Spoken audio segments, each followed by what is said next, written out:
अस्सलाम वालेकुम जी। लो जी, कबड्डी के शौकीन लोग जोड़े ने ज़रा सामने आ जान कि बड़ी पुरानी गल जदों 20-25 साल पहला जिन्हां लोगों ने मेले के उत्ते इस किस्म दी कबड्डियां यकीन करो मज़ा आ जाता सी। गुजर बादशाह माशाअल्लाह इंज हथ ला के नसदे ना बई रूह राजी हो जाता है। तो पुरानियां यादां ताज़ा हो गई ने कि जड़ा उस वक्त कबड्डी का इन्ना शौक सी कि लोग पूरा साल यदि इंतज़ार च पूरा साल मेहनत करते सी भी फलाने मेले के उत्ते असी घुलना कबड्डी खेडनी। हुण वो कल्चर असी जड़ा छड्ड दिता है, उहदे नाल इन्ना फर्क पिया है इन्ना मुआशरे दे विच कि सानू जड़ियां असल खेडां सन वो असी भुल गए। जड़ियां खेडां दे शौक जिहदे नाल जिंद बनदी सी, सेहत बनदी सी, और फिर मुड़े इन्ने शौक नाल खाना पीना उन्हां दा घ्यो किलोआं दे हिसाब नाल, बल्कि मैं तो कहां मणां दे हिसाब नाल। बई मावां भी उदों इस तरह सी, नशा तमाशा घट सी, तो एडे शौक नाल मावां जड़ियां ने अपने पुत्रां नूं घ्यो दिंदियां सी बई साडा मुड़ा घुल के आवे दा, जित के आवे दा। तो ये प्योआं दा भी बड़ा सामने भावें पे गालां कड्डदे सी लेकिन पिछों वो बड़ा उन्हां दी रूह राजी हुंदा सी, कंड पिछे बड़ी तारीफ करदे सी कि तेरा मुड़ा फलानी जगह ते घुलिया। तो उस वक्त यकीन करो यह जड़ा सी ना, मैं उत्थे मेले ते बैठे हाँ तो जड़ा एक पिछे छागल तो खैर छोटी है, मशक भी छोटी है, उस तो वड्डा जड़ा ना पिछे एक कूलर जिहा माशकी जड़ा पांदा हुंदा सी, मैनूं उहदा नाम नहीं आंदा पिया। तो वो जदों इस तरह थोड़ा अगू थल्ले हुंदा सी तो फिर उहदे कोल गिलास भी हुंदे सी, तो वो गिलास वाह वड्डे वड्डे उन्हें भर के देने। तो उदों रुपया बड़ी गल सी बई रुपया उन्होंने देना तो उन्हें खुश हो जाना बई मैनूं रुपया लभ्या, तो ना भी दईए तां भी पानी दिंदा सी। मैं तुहानूं 100% सच्ची गल दसना पिया कि अगर तुसीं पैसे नहीं आण तो पानी उहदे कोल मंगिया उन्हें तुहानूं पानी पिलाया। फिर एक पक्खे वाला हुंदा सी जिहड़ा पक्खा झोलदा सी, और पूरी उन्हें कई विघियां दे विच पक्खा झोलदा अगां टुरी जांदा सी। जे कोई रुपया दे छड़े तो उन्हें ना वो इत्थे कुंज लैना, ठीक है ना। तो जे कोई ना भी दे तो तां भी उन्हें पक्खा उन्हें झोलना है, वो ड्यूटी सी। और वो मेले दे विच साल पूरा समझ लो वह तजर्बा हुंदा सी, वो इंतज़ार करदा सी बई मैं जिहड़े आउण वाले मेहमान ने प्राहुणे जिहड़े ने उन्हां नूं पक्खा जिहड़ा ना वो झोलना। तो बड़ियां उदों जड़ियां ना शौक दीयां गल्लां सन। हुण लोग छड्डण दी वजह नाल जिहड़ा ना यकीन करो बई मुड़ियां नूं भी वो शौक नहीं, तो मैं कहां दा भी बेबियां दा शौक नहीं। ये सारे काम हुंदे ने मावां नाल। ते जड़ियां मावां उस वक्त चाह करदियां सी, वो अपने मझां रखियां हुंदियां सी, तो वो मझां ऐसे वास्ते रखियां हुंदियां सी भी मुड़ा दुध पीवे दा, बड़े शौक सन। तो लोग कबड्डी देखो, हुण मेरियां गल्लां तो बड़ियां लम्मियां हो जानियां ने, कबड्डी देखो मज़ा आवेगा इंशाअल्लाह। दुआवां याद रखियो तो चैनल नूं सबसक्राइब करो, अगे शेयर भी करो। माअस्सलाम।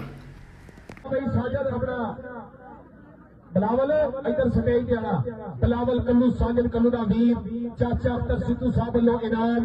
जायदन जिंदाबाद। उधर कबड्डी पाएगा फिर दोबारा मानी पट्टी का बोलिया है तावा डल्टू एक कनी ते खलोता आ लगाई डल्टू लेकिन नंबर मानी पट्टी दे खाते नंबर रेटर का नंबर कबड्डर का आ गया हमारे करने वास्ते फिर नौजवान जनेब पट्टी आ जेडे न्याणे स्टेज तो परे कर दियो। लो जी आ गया हमारे दे जनेब पट्टी, सियाणा कबड्डी खिलाड़ी, बहुत ही तजर्बा रखता कबड्डी पाने विच मुंडा। उधर जाफी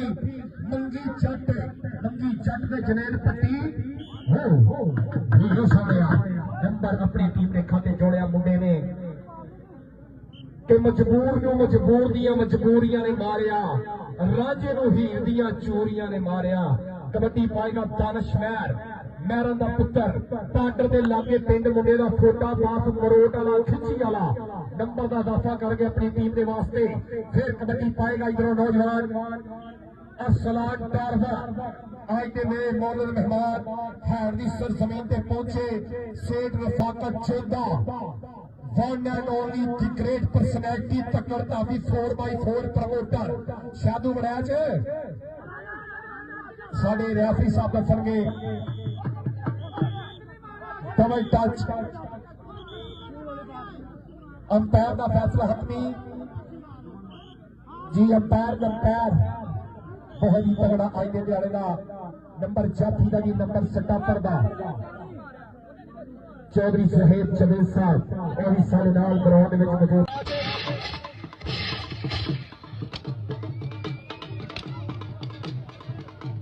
की मतलब काफी प्रोग्राम मैं रिक्वेस्ट करेंगे हमारा के वो जान जाने खिलाफ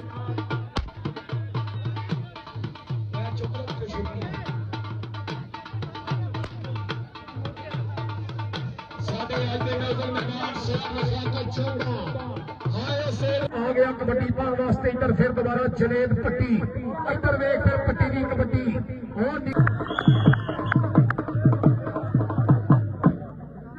लो जी दानिश महर स्टेज पे आवे दानिश महर स्टेज पे आवे अपना इनाम लेके जावे जी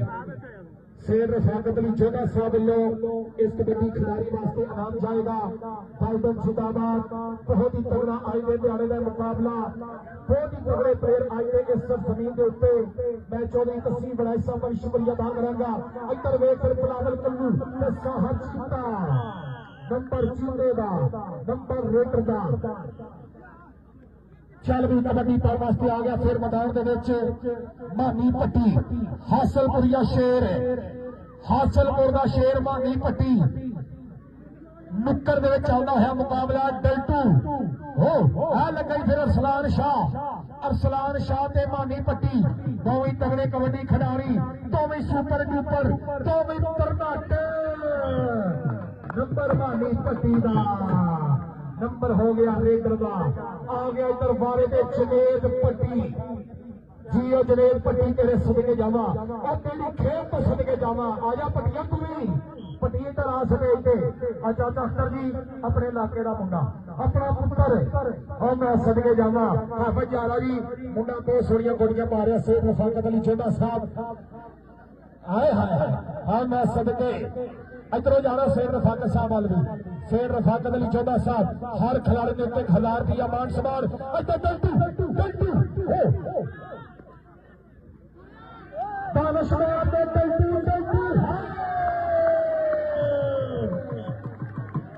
सोने उन्हें कहा please come back don't touch me I hitting आजा भाई दाना शंकर चाची अख्तर आजा मेरे बब्बर शेरा चल भी कबड्डी ते आ गया साहर चीता non stop express Dow time Shahu बनैच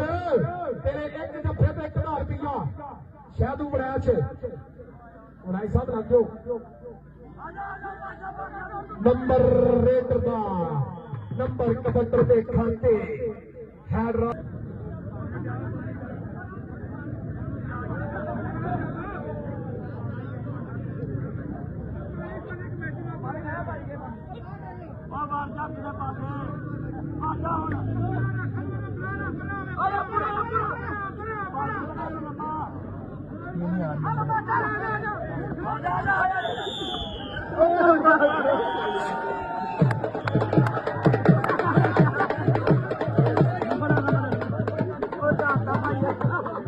match and हो गया फिल्म का मैच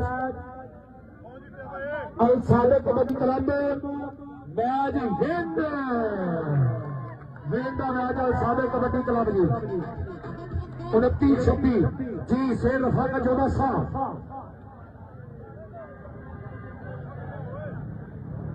जी बड़ी मेहरबानी मानी पहलवान साहब और चौधरी अब्बास साहब दोनों नाम से मेरे वास्ते हौसला अफजाई बड़ी मेहरबानी शुक्रिया एक मिनट जी स्टेज क्लियर करना तसीम बड़ाई साहब लागे रहना जाना नहीं चौधरी तसीम बड़ाया जी जवेद कराया जी स्टेज लागे आ जाओ कबड्डी प्लेयर ने ग्राउंड के लागे